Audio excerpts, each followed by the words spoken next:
La educación parvularia avanza con el proyecto de modernización del primer nivel educativo que forma parte de la Agenda Sala Cuna para Chile. Y para profundizar en aquello, estamos con la subsecretaria de Educación Parvularia, Claudia Lagos. Claudia, ¿cómo estás? Bienvenida. Hola, ¿qué tal? Muy buenas tardes, Claudia. muy contenta de poder compartir con ustedes este ratito. Muchas gracias a ti por acompañarnos hoy en el estudio. Así es, Claudia, para adentrarnos inmediatamente, para la gente que nos está escuchando y no está muy al tanto de lo que se está conversando, lo que se está discutiendo junto a los otros diputados, porque ahora pasa a la Cámara de Diputados, ¿cuál es el objetivo principal de este proyecto? Lo primero es una gran actualización y es que este proyecto de ley ya es ley. Ya dejó de ser proyecto. La semana antepasada, se votó de manera final, digamos, en la sala del Senado. El día anterior se había votado en la sala de la Cámara de Diputados. En ambas instancias su votación fue unánime. Excelente. Así que estamos muy contentos de poder decir que por primera vez en el fondo se va a promulgar una ley que es específicamente para educación parvular y para atender en el fondo los desafíos del sector. Así que ya es una ley. Precisar eso primero. ¿Cuáles serían los principales, desafíos que va a enfrentar esta ley? Súper importante. Lo primero es señalar que esta ley, además, tiene el valor de ser la primera ley que se desarrolla, se impulsa y se concreta en el periodo de estos 10 años de la Subsecretaría de Educación Parvularia. La Subsecretaría este año cumple 10 años. Esta es una institucionalidad que surge justamente con motivo de poder visibilizar y validar un nivel educativo que tiene una larga data en nuestro sistema. Chile es uno de los países a nivel latinoamericano con mayor antigüedad y con mayor experiencia y prestigio en educación parvularia. Hay una tradición de la educación parvularia que es un referente a nivel latinoamericano y mundial. Tanto es así que el año pasado se conmemoraron 160 años de la educación parvularia pública en Chile. Entonces, ese dato es bien relevante porque, en definitiva, hay una serie de experiencias y una evolución histórica en este nivel que daba cuenta efectivamente de poder responder en este momento a los desafíos actuales. Los procesos sociales e históricos van evolucionando y van cambiando, y es por eso que este proyecto, que se llama de modernización, justamente lo que permite es dotar al sistema educativo de herramientas para su mejor funcionamiento. Habían situaciones muy relevantes que no estaban siendo abordadas, como por ejemplo algo muy pedestre pero que tiene mucha implicancia para las familias, que es la duplicidad de matrícula. Claro. Entonces nos encontramos cuando llegamos a esta administración, primero, que había un desafío de aumentar la cobertura. Entonces todo el mundo decía, es muy importante que se aumente la cobertura en la educación parvular, y nosotros dijimos, momentito, ¿por qué vamos a aumentarla? ¿Dónde vamos a aumentarla? ¿En base a qué datos? Entonces rápidamente empezamos a hacer un levantamiento de información y nos dimos cuenta que además, a propósito del retorno a la presencialidad después de la pandemia, la asistencia de los niños estaba siendo bien bajita, los distintos fenómenos y procesos sociales, entre ellos los migratorios, hacían que la concentración de niños estuviera en algunos lugares más que en otros. Entonces, no era llegar y simplemente decir vamos a aumentar la cobertura, vamos a hacer más jardines, sino que efectivamente era muy importante contar con esos datos. Claro. Nos dimos cuenta que el sistema no tenía un modo robusto de gestionar la información, y por eso, por ejemplo, existían problemas como que había niños en el sistema que estaban 2, 3, 4 y hasta 5 veces inscritos en jardines infantiles, porque ese es un trámite que hacían las familias, y que por lo tanto no eran desmatriculados. Los niños, en el mejor de los casos, asistían solo a un espacio educativo y el resto quedaba tomado. Pero ocupan la plaza. Ocupan la plaza y sobredimensionan las listas de espera, que es tremendamente determinante, porque los papás van a los jardines y les dicen, no sabe que estamos con lista de espera copados.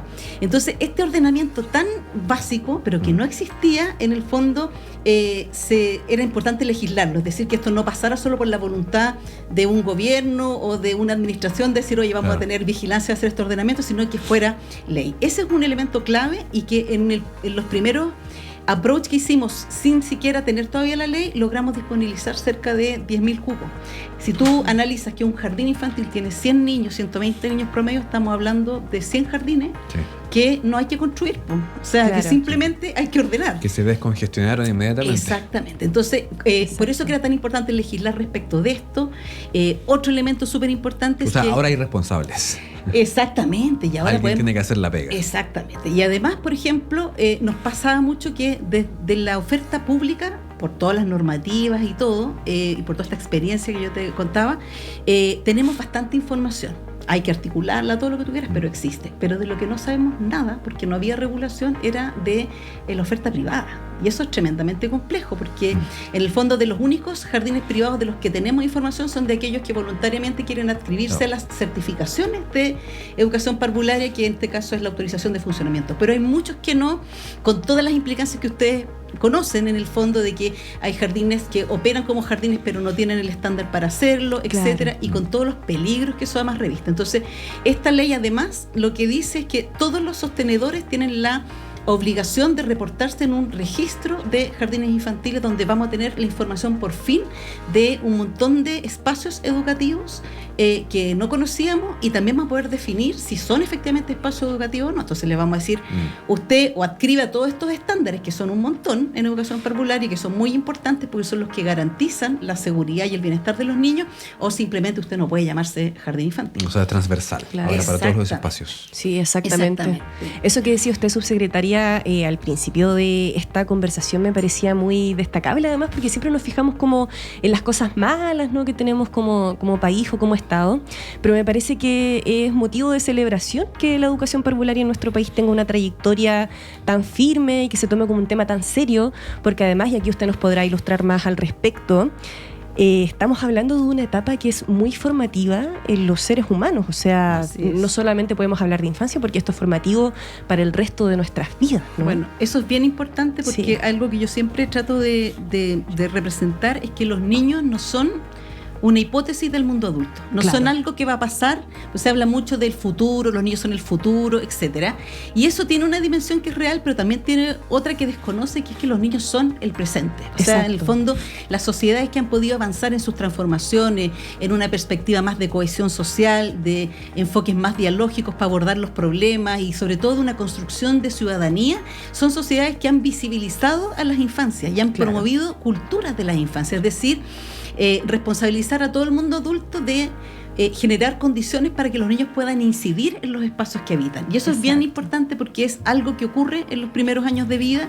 Todas las desafíos que como sociedad uno empieza a constatar en el mundo adulto tienen su génesis y su correlato en los primeros años de vida. Entonces, si uno quiere tener una sociedad con ciertas características, tiene que hacerse muchas preguntas y sobre todo invertir mucho tiempo, energía y recursos en los primeros años. Eso está ampliamente fundamentado desde las neurociencias y desde distintos cuerpos de conocimiento, como para sostener que es muy importante esta primera etapa de vida y puede hacer la diferencia en los niños y niñas, no solo a nivel individual, es decir, de sus capacidades, que es muy importante, sino que sobre todo a nivel colectivo. Claro, y nos desafía también a salir de ese lugar tan cómodo que es el adultocentrismo, ¿no? Que es una palabra que ha tomado también tanta relevancia en los últimos años. Así es, y de la cual se habla poco y que ha condicionado muchas decisiones, no solo para el mundo infantil, sino también para el mundo adolescente. En general, somos una sociedad que invisibiliza mucho a estas vamos a decir, categorías sociales que son tan determinantes para muchas cosas, ¿no? Sí, estamos hablando con Claudia Lagos, ella es subsecretaria de Educación Parvularia en el marco de esta nueva ley de modernización de la educación parvularia. Ya está establecida. Sí. Anótese, comuníquese. Ya se aprobó, falta solo publíquese. El acto simbólico ya de la promulgación, pero eso es algo que va a ocurrir en estos días. Mencionó algo usted respecto a los 160 años de la educación parvularia. No quiero dejar pasar eso, porque de alguna manera también esta cantidad de años refleja un poco la fotografía de cómo ha ido cambiando nuestra sociedad. Y si lo acogemos a lo que estamos hablando, ¿cuáles fueron las principales diferencias que ustedes notaron, las principales evoluciones, las principales herramientas que se deben aplicar, digamos, a esta historia de cambio? Porque la sociedad que tenemos hoy día demanda cosas distintas a las que habían hace 160 años. Sí. Lo primero que yo quisiera para contestar eso es hacer un reconocimiento a alguien que además está relacionada a esta casa de estudios, que es María Victoria Peralta, nuestra Premio Nacional de Educación, que es la primera educadora de párvulos que ostenta, digamos, este reconocimiento, porque María Victoria, que es una educadora de párvulos de la Universidad de Chile, de las primeras, fue quien en su trayectoria, una persona que ha dedicado su vida a la investigación y a la transformación de la educación parvularia. Ella en su persistencia en la investigación fue revisando y haciendo muchos análisis de documentación respecto de cuál era este primer momento de la educación parvularia, cuál es este hito fundacional. Y ella fue la que, a partir de sus estudios, en el fondo pudo identificar que el primer jardín, vamos a decir, público, ¿y por qué público? Porque recibía financiamiento del Estado, pese a que era un jardín liderado por monjas y por gente más vinculada a la iglesia, pero con todo recibía este financiamiento público. En el fondo es como el hito inicial que ocurrió hace, como decía, 160 años. Y efectivamente la educación parvularia en Chile ha tenido momentos bien luminosos y muy determinantes. Disculpe, ¿dónde estaba el jardín? ¿Sabemos? El jardín quedaba en el centro, en la calle Portugal. Pleno centro. Sí, pleno centro. Así es. Y ella tiene un libro muy bonito que documenta esta investigación, si es que alguna vez la quieren entrevistar, porque de verdad que tiene un valor muy grande, porque en el fondo es la primera experiencia donde se releva la dimensión educativa que tiene esta etapa de la vida, que habitualmente está mucho más vinculada al tema de los cuidados, lamentablemente. No es errado decir que los procesos educativos en los primeros años de vida efectivamente tienen un sustrato de cuidado muy importante por las características que tienen los niños, pero no hay que perder de vista el importante foco, la importante dimensión que tienen de lo educativo, es decir, de que los niños pueden beneficiarse de oportunidades de aprendizaje, de desarrollo y bienestar de calidad si es que son debidamente intencionadas. Entonces, este proceso, esta historia de la educación parvularia se inaugura ahí, pero efectivamente a lo largo del tiempo han habido bastantes hitos relevantes. Por ejemplo, en la década de los 70, cuando, a propósito de la presión y de la movilización de las mujeres, en el fondo, se promulga la ley que crea a la JUNJI, a la Junta Nacional de Jardines Infantiles, que también fue un hito muy importante, y la JUNJI también es hoy día un importante sostenedor de la provisión pública, pero además un referente a nivel latinoamericano. Una institución emblemática, además. Así es. Sí. En la década de los 90, los centros de comedores que se llamaban FUNACO se transforman en la Fundación Integra, y nuevamente se dota a esta actividad que era más bien asistencial, darle comida, alimento a los niños más vulnerables en una perspectiva educativa. Entonces han habido muchos momentos donde la educación parvularia se ha ido fortaleciendo a propósito de relevar esta importancia que tiene, capaz que antes con menos evidencias desde las neurociencias como las tenemos hoy día, pero siempre en este país hubo un empuje diciendo, ¿sabes qué? En esta etapa de la vida es importante darles bienestar y cuidado a los niños, pero sobre todo aprovechar sus capacidades para que aprendan. Exacto. Y eso es lo que ha distinguido a nuestra educación parvularia. Qué lindo. Por lo que tenemos que estar muy orgullosos de ella. Por supuesto. Si no todas son malas noticias, como decíamos hace un rato, tenemos motivos también para estar orgullosos de nuestro estado. Sí, no, y está comprobadísimo que en esta etapa de la primera infancia los pequeños, las pequeñas son muy receptivas. Por supuesto, y hay que aprovechar la curiosidad también, todo eso que vemos siempre en los niños pequeños. Yo encuentro que es una pega tremenda la de las profesoras parvularias. Y muchas habilidades que se pierden a lo largo del tiempo.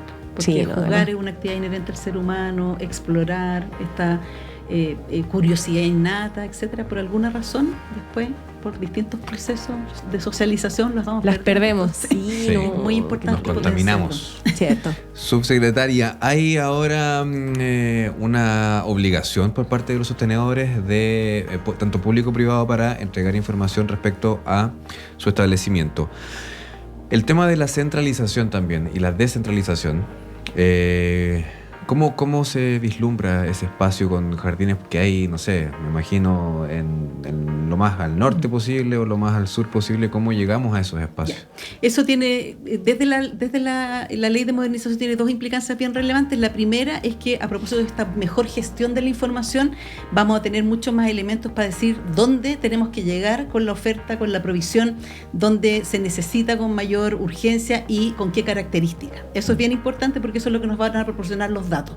Pero por otro lado, este proyecto además tiene una característica muy importante, que es que le da herramientas a la JUNJI, a la Junta Nacional de Jardines Infantiles, para crear y para poder fortalecer en todo aspecto a un tipo de programa que es muy importante en nuestro país y que, sobre todo en los espacios a los que tú aludes, son tremendamente determinantes, que son las modalidades alternativas o los programas alternativos, que son ofertas curriculares flexibles que llegan a todos aquellos lugares donde hay dispersión geográfica, donde hay ciertas características culturales que son más particulares a lo mejor, o que hay limitaciones para las cuales a lo mejor la oferta clásica, es decir, el jardín como lo conocemos, no puede llegar o no va a llegar. Donde hay poquitos niños, o donde, como decía, están los lugares donde habitan muy alejados.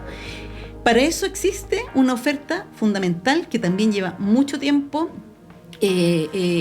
como parte de la educación parvularia, pero que no había tenido hasta ahora, no se le había dotado de una perspectiva jurídica ni normativa, y que por lo tanto requería de alguna manera este ordenamiento. Y la Junji hoy día va a poder, a propósito de estas herramientas que se le dan, va a poder, como decía, crear estas modalidades que son flexibles, que por ejemplo se traducen en espacios que a lo mejor tienen características distintas a los clásicos, es decir, no es un jardín donde los niños van todo el día o de lunes a viernes. Hay modalidades que son presenciales, hay otras que responden a características más culturales de un espacio, algunos son programas que apuntan más al fortalecimiento del vínculo parental, o sea, tienen un abanico de posibilidades, distintas características, reconocen ¿Los mucho after school? la pertinencia territorial. No, ¿Sí? Eso no. Las extensiones de ahí jornada. estamos ya en otro... Claro, porque los after school son una alternativa complementaria a lo educativo, entonces en realidad perfecto. eso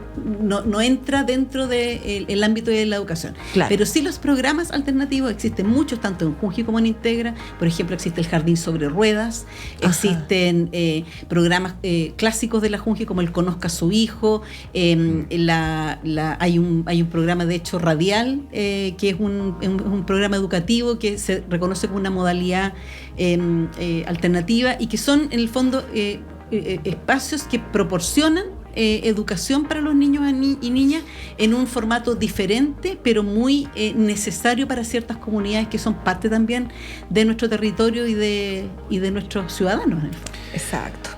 Estamos llegando ya al cierre, subsecretaria, pero hay una pregunta a través de nuestro WhatsApp. Entonces vamos a responder esta pregunta. De primera fuente va a estar esa respuesta. Eso.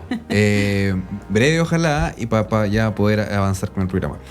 Buenas tardes. Guillermo de Peumo, sexta región. Escuchándolos online. Pregúntale, a la señorita Claudia, referente a las asignaturas complementarias en educación parvularia, si el inglés y la educación física son transversales en su enseñanza en todo Chile.